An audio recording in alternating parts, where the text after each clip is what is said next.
Good morning সবাইকে। আজকে একটা নতুন ব্লগে আবার সবাইকে ওয়েলকাম। তো আজকে সকাল থেকেই খুব বৃষ্টি ছিল। তো এখন সকাল বললে মানে ভুল হবে না, তো প্রায় তখন 10:30 11টা বাজে। তো বৃষ্টি কমার পর আমি আর ইপসি ঠিক করলাম একটু কোথাও বেরিয়ে আসবো, কারণ বৃষ্টি হলেও কিন্তু মনটা কিন্তু মেঘলা হয়ে থাকে, তাই না? আর কয়েকদিন যাবত টানা বৃষ্টি হচ্ছিল, যেহেতু বাড়ি থেকে বেরোতেই পারছিলাম না। তো সকালে বাড়ি থেকে বেরিয়ে একটু রাস্তাঘাট দেখতে দেখতে চলে আসলাম এখানে। তো এই জায়গাটার নাম আমার ঠিক মনে নেই, যেহেতু জলপাইগুড়ি শহরটা আমার কাছে একদম নতুন নতুন।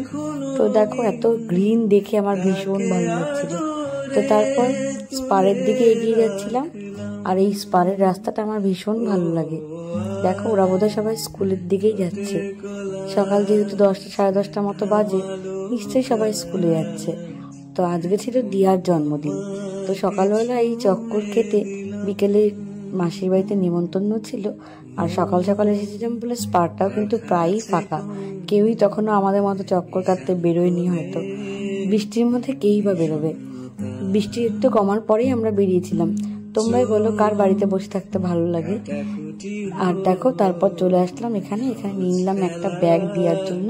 আর আজকে বাড়িতে আমি করেছিলাম ফেনা ভাত যাকে বলে, আর ফেনা ভাত দিয়ে মাংস দিয়ে খেয়েছিলাম। এই ফেনা ভাতটা খেতে আমার ভীষণ ভালো লাগে। আর সকালে মাংসটা রান্না করে বেরিয়েছিলাম, তো মাংস দিয়ে ফেনা ভাত দিয়ে খেয়েছিলাম। এই খাবারটা আমি ইপসির থেকে শিখেছি। তারপর দেখো বিকেলবেলা রেডি সেডি হয়ে চলে গেলাম দিয়াদের বাড়িতে। তখন এই 5টা থেকে 6টা নাগাদ, 6টার মতো হয়তো বাজে, অন্ধকার হয়ে গেছে, হ্যাঁ 6টা বাজে। তখন দেখো আবার সেই বৃষ্টি শুরু হয়েছে। এক নাগারে বৃষ্টি পড়েই যাচ্ছে কতগুলো দিন ধরে। এত বৃষ্টি ভালো লাগে না, আবার বৃষ্টি না হলেও একদম ভালো লাগে না। এই যে আমাদের বার্থডে গার্ল, ও কিন্তু রেডি হয়ে বসে আছে। তো এরপরও কেক কাটবেও, সবাইকে বলছিল হ্যালো গাইস। ও কি করছে, কে কে আছে সেটাও বলে দিচ্ছিল। তো এখন বাজুমাসি ওকে ধান দুব্য দিয়ে আশীর্বাদ করবে। একে একে বাজুমাসি, দয়াল মেশো, ঠাম্মা সবাই ওকে আশীর্বাদ করে নিচ্ছিল। তো সঙ্গে থাকো আর ভিডিওটা দেখতে থাকো।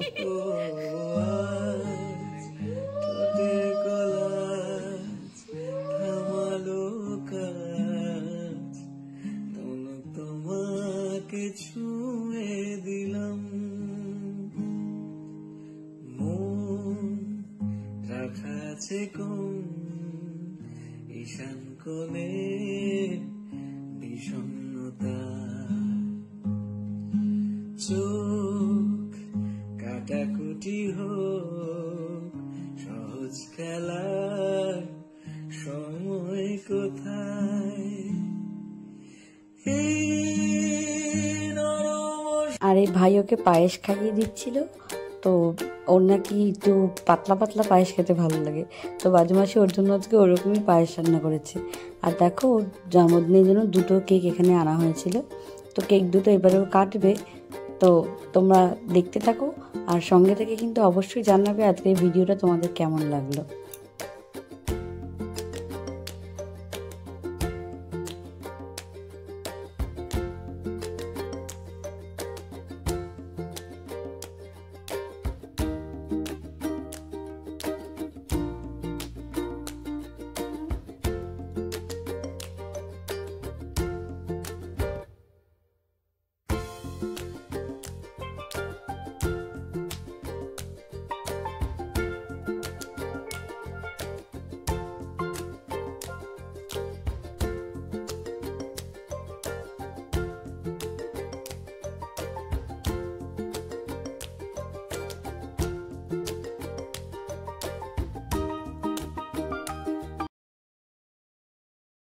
তোমাকে ছুঁয়ে দিলাম।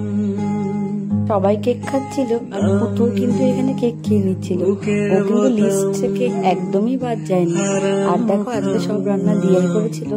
পোলাওটা তো হলুদ একটু কম হয়েছিল ঠিকই, কিন্তু খেতে কিন্তু ভীষণ ভালো হয়েছিল। ওর আজকে জন্মদিন আর ও নিজে হাতে সব রান্না করেছে। ও রান্না করেছিল মটন আর এদিকে পোলাও, দুটোই কিন্তু জাস্ট দুর্ধর্ষ হয়েছিল।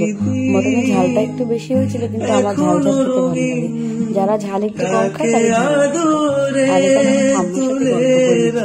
এই ঠাম্মাকে দেখলেই না আমার নিজের ঠাম্মার কথা মনে পড়ে, একদম একই রকম বয়স হবে হয়তো। আর ঠাম্মা খুব সুন্দর করে গল্প করে, দাঁতগুলো নেই তো, কথা বলতে আমার খুব মজা লাগে। তো তারপর রাত্রে খাবারের পালা। তো রাত্রেবেলা যেহেতু আমি একদম অল্পই খাই, তো অল্প নিয়ে নিলাম পোলাও আর নিয়ে নিলাম অল্প পরিমাণে মাটন। তারপর খাওয়া দাওয়া করে সবাইকে বাই বাই করে তখন প্রায় 11টা নাগাদ আমি বাড়িতে চলে আসলাম। বাড়িতে আসার সময় কিন্তু অল্প অল্প বৃষ্টিই হচ্ছিল। এই বৃষ্টি আর মনে হয় পিছু ছাড়বে। তো তোমরা জানিও আজকের ভিডিওটা কেমন লাগবে। Bye bye.